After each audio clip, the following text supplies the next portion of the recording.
Hey, Mission City family, I want to tell you about a moment that happened to me last summer. I was teaching a group of women as we traveled through the Holy Land, traveled through Israel, and we were on the Sea of Galilee, which is just a place where Jesus did so much of his ministry. It's where he revealed so much of who he is. And in that setting, we opened God's Word and we read Psalm 107. I want you to just imagine we're on this beautiful lake, and this is a place where Jesus walked on water, proving his power, his divinity, proving that he could conquer the impossible. And in that moment, we open the Bible and we read Psalm 107. And the crux of this psalm, it says, "Let the redeemed of the Lord tell their story." And it goes on, this psalm, I'm going to read a little bit of it for you in just a second, but this psalm goes on to tell 4 scenarios where people are completely either trapped, or they're overwhelmed, or they're dying, or they're in some kind of devastating situation. And the psalm describes how these people cried out to God in their desperate situation, and he came to their rescue. So on the Sea of Galilee that day, we had the beautiful opportunity for the redeemed of the Lord to stand up one by one in the place where Jesus so amazingly proved his power and his goodness and his majesty, and to tell our stories. And we had women tell how Jesus had helped them overcome eating disorders, women who told how Jesus had healed their families, women who told how Jesus had saved them from just destructive sin. People just told redemptive stories of how God had moved in the midst of their lives and did the impossible and brought beauty from ashes and brought light into the darkness. I want to read a bit of this psalm to you.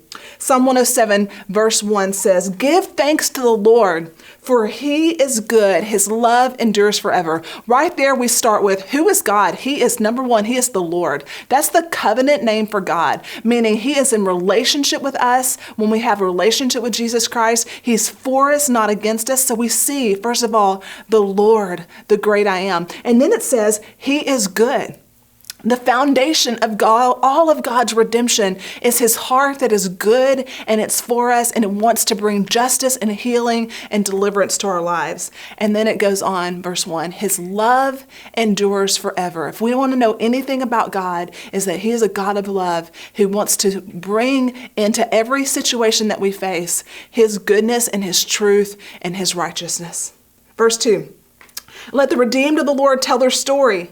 Those he redeemed from the hand of the foe, those he gathered from the lands, from the east and the west, from the north and the south. Some wandered in desert wastelands, finding no way to a city where they could settle. They were hungry and thirsty, and their lives ebbed away. Then they cried out to the Lord in their trouble, and he delivered them from their distress.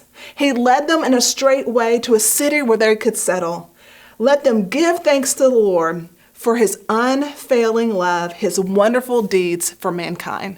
I love this psalm so much because it describes 4 different scenarios where people are in distress. And whatever situation they were in, here's what they did. They cried out to God. They cried out to God. And in response to this beautiful, pure, honest cry to God for help and for deliverance, you know what he did? He came and he met them in their moment of need. And that's what he does for us. This psalm, I would just challenge you to go read it. It's too long for me to read right now, but it is amazing because you cannot find a scenario that it does not relate to something that we're facing in our life today.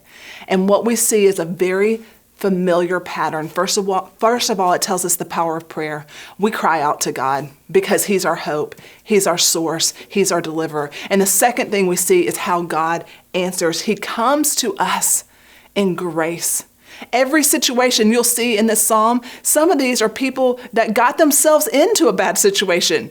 Maybe we don't even deserve God to rescue, but he still does. He still comes to our rescue.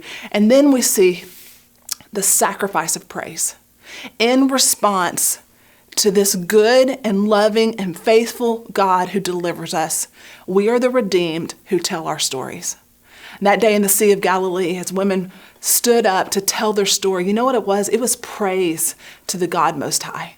It was praise to God that we are not still stuck, we're not still in distress, we're not still in famine, because he intersected our lives with a beautiful thing called redemption.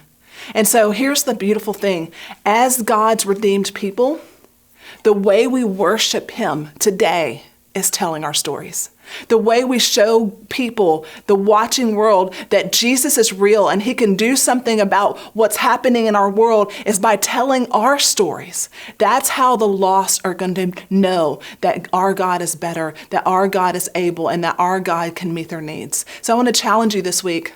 Tell your story. Psalm 106 verse 5 says, "Let the redeemed of the Lord tell their story."